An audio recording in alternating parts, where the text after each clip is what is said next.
My sister forced me to leave my own house the day of her baby shower. When my parents discovered that I had suffered a panic attack, they cancelled all support for her baby. I grew up in a family where tensions were always on the surface. My sister, since she was little, was the star. Always dramatic. Always demanding attention. I was the oldest. But I seemed the most invisible. When she announced that she was pregnant, I confess that I was genuinely happy for her. But at the same time something inside me knew that chaos was about to begin. I was not wrong. It all started a few months ago when my sister decided she would have the baby shower at my house. Yes, at my house. Her justification was, "Your house is nicer and cozier." I hesitated because I knew exactly how she would be. She would control everything. Make decisions as if the place were hers. And in the end, I would still end up looking like the ungrateful one. But as always, I accepted. My whole life has been marked by avoiding conflicts with her. My poor husband, although he was not convinced, wanted to support me. "It will just be one day," he told me. "We can handle it." How naive we were. The day of the baby shower arrived, and from early in the morning my house was transformed into something unrecognizable. Balloons everywhere, tables full of food, and decorations that competed with each other to see which one took up more space. My sister arrived early accompanied by her friends and began to give orders as if she were the director of a big-budget movie. It didn't bother me so much until I saw how she moved my things without even asking. My favorite plant, an anniversary gift from my husband, ended up on the balcony because it didn't match the theme. The last straw was when one of her friends asked me to try not to be too in the way during the event. According to her, I was too serious and could ruin the fun atmosphere. My sister not only didn't defend me but laughed and added, "Well, she's always been the boring one in the family." I felt a knot in my chest. But I didn't say anything. I told myself that the best thing was to let it go as always. But the worst was yet to come. During the baby shower, my brother organized a game where everyone had to share a wish for the baby. I didn't participate because I was in the kitchen trying to keep busy so I wouldn't break down emotionally. My sister, apparently upset because I wasn't participating, called me to the center of the room in front of everyone. She asked me if I had anything against her baby, which was humiliating. Everyone looked at me waiting for me to answer something, but I was too embarrassed to articulate a word. After that scene, my anxiety was out of control. I felt like the walls of my own home were closing in on me. I locked myself in my room trying to calm down. But even there my sister looked for me. She knocked on the door and with a smile said, "Come on. Don't ruin my day. It's my time to shine." That was the last straw. I left the room, grabbed my keys, and left. I left everyone behind, including my own house. As I walked through the nearby park trying to calm my breathing, my husband called me, worried. I explained what had happened, and he hurried back home to confront my sister. I don't know what he said to her, but when I returned, the baby shower was ending. However, I wasn't prepared for what would come next. When I returned home after walking for hours, I expected to find some calm. Instead, what greeted me was absolute chaos. My husband was in the living room with his arms crossed, clearly frustrated, and my sister, in tears, was surrounded by her friends who were trying to comfort her as if she were the victim. Upon seeing me, she gave me a look of pure contempt. "How could you leave and ruin my day like that?" she shouted, while one of her friends murmured something about how selfish I was. My husband intervened before I could answer. "Ruin your day? She had to leave because you humiliated her in her own house. This is not a party hall, it's our home. And you had no right to treat her like that." My sister let out a bitter laugh. "Oh, please. What did she do so wrong? I just asked her not to be a bitter person. If she can't stand a little attention on my special day, maybe the problem is hers, not mine." At that moment, something inside me broke. I had endured years of her rudeness, her insults disguised as jokes, her need to be the center of attention. But seeing her act as if I were the guilty one, as if my reaction was unjustified, filled me with an anger that I didn't know I had. "Do you really think everything revolves around you?" I replied, my voice trembling with contained rage. "You have taken over my house, moved my things, ridiculed me in front of your friends, and made me feel like an intruder in my own space. And now you dare to blame me for not wanting to be here. Silence filled the room for a moment. But my sister was quick to respond. This is not about you. You always do this. You always find a way to victimize yourself and ruin things for me. You can't stand that I have something special. Can you? Before I could answer, my husband stepped forward and pointed to the door. That's enough. You have to leave. This is not your house. And after what you did today, you are not welcome here for a good while. My sister's friends began to protest. But my husband was firm. One by one, they began to gather their things, while my sister continued to whine and complain out loud. In the end, with a final "you'll never support me like a real family does," she left, slamming the door. Finally, silence. But instead of feeling relief, what I felt was an overwhelming void. I collapsed and my husband hugged me, whispering words of comfort. But I couldn't stop thinking about how unfair it all was. How had we reached this point? How could my sister be so selfish? The next day, my parents called me. I knew they were on my sister's side before answering. They always had been, excusing her whims and behaviors as if they were something inevitable. But this time, it was different. When I answered, my mother sounded worried, almost scared. What happened last night? She asked me with a cautious tone. I explained everything. From how my sister had taken over my house to how she had ridiculed me in front of everyone. There was silence on the other end of the line. And for a moment I thought my mother would say that I was exaggerating. But then, to my surprise, she said, "This has gone too far. I had no idea she treated you like that." It wasn't the reaction I expected. Normally, my mother would have found some way to justify my sister's behavior. But something in her tone suggested that this time she was genuinely upset. Then I heard my father intervene in the background. His voice firm and resolute. "We're going to talk to her. This can't stay like this." The next thing I knew, my parents confronted my sister directly. According to what they told me later, they confronted her about her behavior at my house and demanded that she apologize. She, of course, refused. Instead of accepting responsibility, she cried and said that no one supported her and that I was ruining her experience of being a mother. My parents' reaction was something I never would have expected. They decided to withdraw all the financial support they had promised her for the baby. My parents had always been generous with us, helping us during important moments in our lives. But this time, they decided that her behavior had crossed a line. My sister didn't take it well. That same night, I received dozens of text messages from her. At first, they were insults. She blamed me for everything, saying that I had manipulated my parents against her. Then the pleas began. She begged me to talk to them, to ask them to reconsider. When I didn't respond, she returned to the insults, more cruel than before.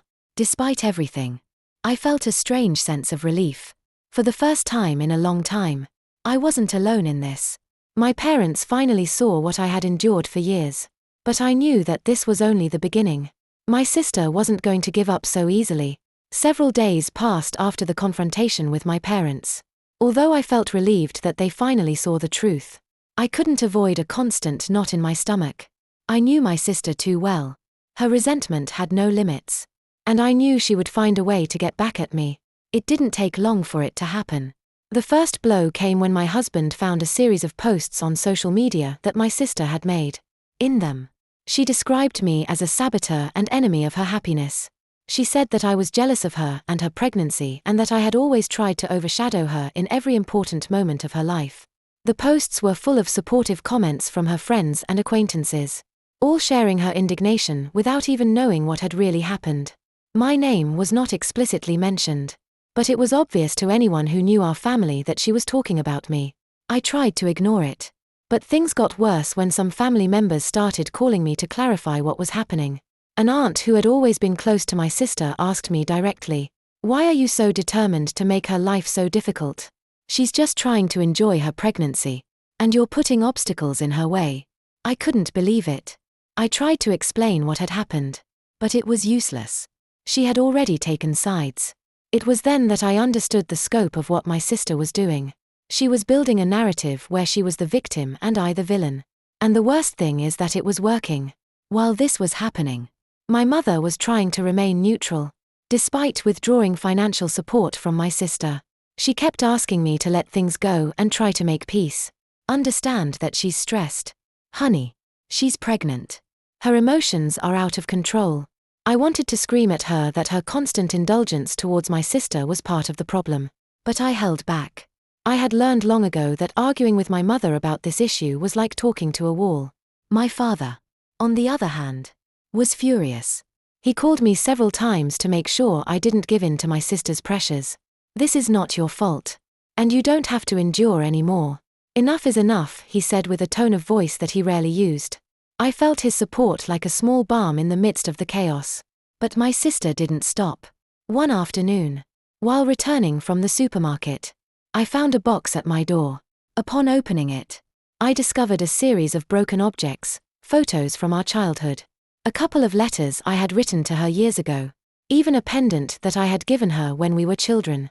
There was a note written on a crumpled piece of paper that said, "I don't want anything that comes from you anymore. You're dead weight in my life." Reading it, I felt a mixture of sadness and anger. It was clear that she had no limits. My husband, seeing my state, took the paper and tore it up. He hugged me and promised that he wouldn't let her continue hurting me. But we both knew that this situation was affecting our peace of mind and, more importantly, my well-being. A week later, my sister appeared at my house unannounced. My husband and I had decided to ignore all her messages and calls. But clearly that didn't stop her. She knocked on the door repeatedly, shouting that she needed to talk to me. My husband suggested not opening. But something inside me made me do it. Perhaps a small part of me wanted to believe that she was there to apologize. When I opened the door, I was met with her disfigured face. Her eyes swollen from crying so much. However, there was no remorse in her expression. Only a contained fury that chilled my blood. "This is your fault," she shouted, pointing her finger at me as if I were a criminal. "My parents left me without support. My friends are starting to question me. And now my partner doesn't even want to talk to me. Are you happy? Is that what you wanted?" I tried to stay calm, but my hands were trembling. "This is not my fault. You created this problem yourself with your attitude and your decisions." That made her explode. She entered without an invitation, pushing me aside, and began to shout even louder, claiming that I had always been our parents' favorite, that they had always given me everything, while she was treated as if she were disposable. It was such an absurd accusation that I didn't even know how to respond. The next thing she did left me paralyzed. She walked towards the living room where we had framed the first ultrasound of our future baby. Without thinking twice, she took the frame and threw it to the floor, breaking it into 1,000 pieces. "If I can't be happy, neither will you," she shouted before giving me one last look of contempt and running out of the house. That night, while sweeping up the pieces of glass from the floor, I felt a deep sadness take over me. My sister wasn't just trying to destroy my peace, she was attacking what was most precious to me, my family, my home, my son. My husband suggested taking more drastic measures. "This can't go on like this. We need to get away from her. Cut off all contact." I knew he was right. But it was easier said than done. I had spent my whole life trying to maintain peace with my sister. And now it seemed that all of that had been for nothing. However, something within me began to change. For the first time, I began to consider the possibility of setting real boundaries, even if it meant completely cutting off contact. After the incident with the ultrasound, something inside me broke. I spent hours that night sitting in the living room, observing the remains of the frame and the decorations that still remained from the baby shower. My husband, always my rock, tried to convince me to stop thinking about it. But I knew that I couldn't continue to ignore the situation. My sister wasn't going to stop. Not while she felt that she could still manipulate me. It was time to make decisions, no matter how painful they were. The next day, I called my parents. I knew it would be a difficult conversation, but I needed to set clear boundaries. Even with them, my mother answered with her usual tone, trying to sound conciliatory. "Honey, we know Emily crossed a line, but she's going through a lot. You know how she is. She's just overwhelmed." I took a deep breath before answering. "Mom, I can't keep listening to those excuses. No matter how much stress she has. What she did was unacceptable. She came into my house, broke something that means a lot to me, and treated me as if I had no right to my own life. I can't keep allowing this anymore. My father intervened at that moment, his tone firmer than my mother's. You're right. We've already talked to Emily, and we're not going to justify what she did. But I need to know what you plan to do. I hadn't expected that question. I remained silent for a moment before answering. I'm going to cut off contact with her. At least for a while. I don't want to know anything more about her dramas. And I don't want her to come to my house. It's the only thing I can do for my own peace of mind. My mother tried to protest. But my father interrupted her. If that's what you need, we'll support you. Emily will have to face the consequences of her actions. Although I felt some relief hearing my father's support, I knew my mother wasn't completely in agreement. Even in her silence, I could feel the tension. But for the first time, I didn't feel guilty. I had spent too much time worrying about my sister's feelings and everyone else's. It was time to worry about myself. Over the following weeks, the situation seemed to calm down. My husband and I focused on preparing the baby's room, trying to regain some normalcy. However, deep down, I was always waiting for my sister's next move. Knowing her, I knew she wasn't going to stay quiet for long. And I was right. One afternoon, I received a text message from an unknown number. When I opened it, my heart sank. It was a very long message full of insults and recriminations.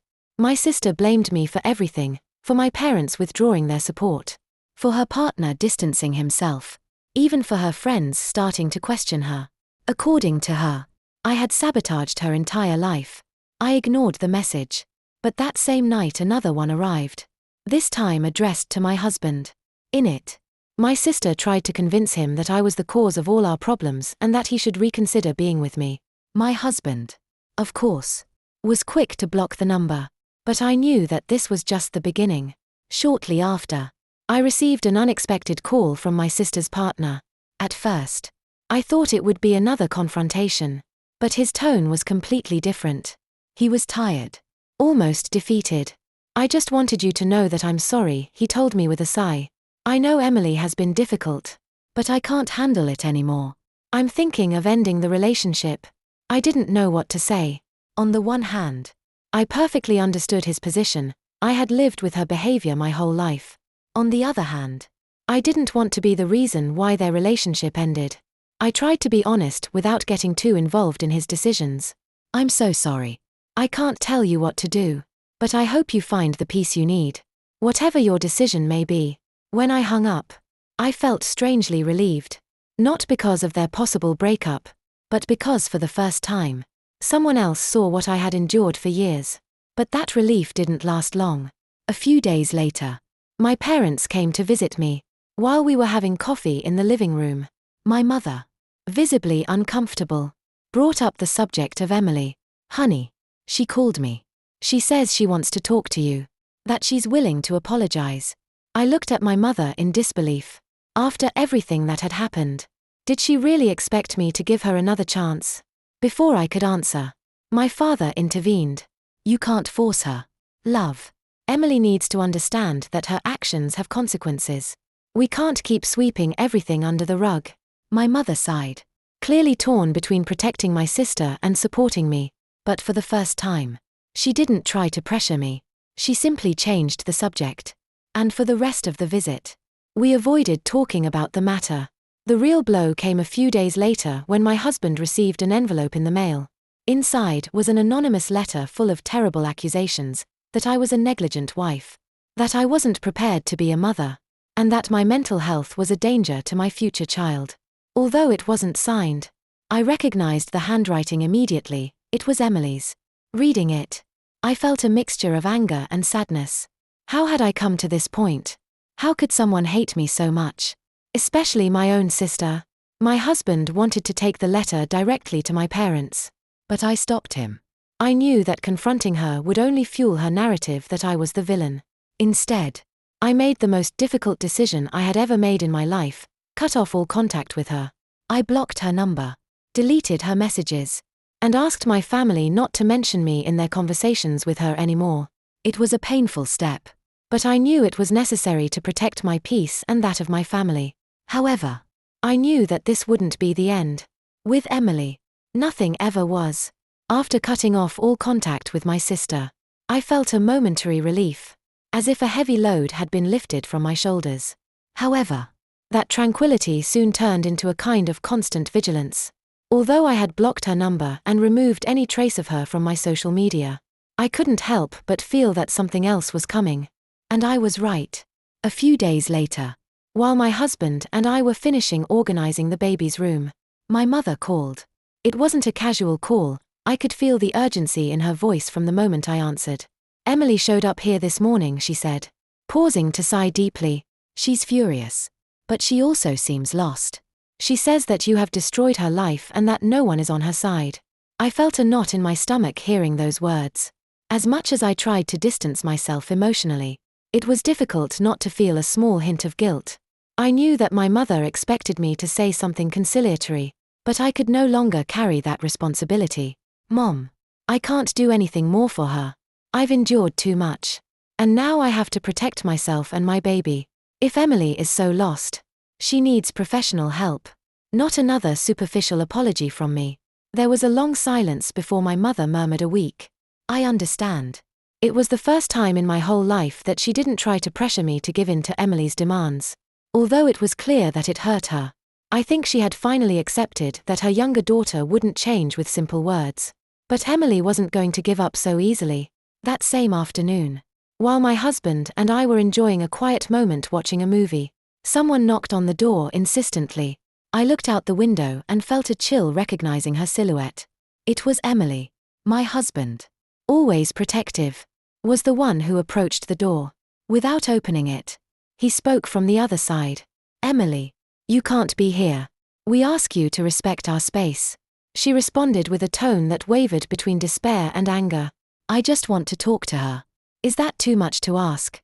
I need her to understand what she has done to me. "There is nothing to discuss," my husband replied firmly.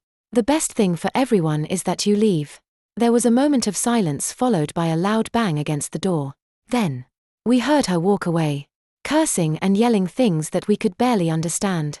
Although she didn't manage to get in, that incident made it clear that she wasn't going to accept the boundary we had established. The next day, I made the decision to inform my parents about what had happened. My father was furious to hear that Emily had shown up at my house, especially after I had made it clear that I didn't want any contact with her. "This has to stop. We can't keep allowing her to act as if there are no consequences," he said with determination. To my surprise, my mother agreed. Although it hurt her to admit it, she recognized that Emily needed serious help. However, she also made it clear that she didn't believe it was her responsibility to force her to seek it. "She's an adult. If she doesn't want to change, no one can do it for her," my mother said, her voice filled with sadness. That same day, my father left a message for Emily, warning her that if she came near me or my house again, we would take legal action. It was a hard but necessary decision. The following weeks were relatively quiet. Emily stopped trying to contact me directly, although she continued to make passive-aggressive posts on social media that our relatives shared with me despite my insistence that they shouldn't. I finally decided to remove several social media contacts to protect my peace of mind. However, the most shocking thing happened when I received an unexpected message. Emily's ex-boyfriend wanted to talk to me. I hesitated before answering but finally agreed, more out of curiosity than anything else. When we spoke, I was surprised by his tone. He wasn't accusatory or full of resentment. He seemed like someone who, like me, had been deeply affected by Emily's behavior. "I just wanted to tell you that I'm very sorry for everything you've gone through," he said. "After what I went through with her, I completely understand why you made the decision to cut off contact. It was the best thing you could have done."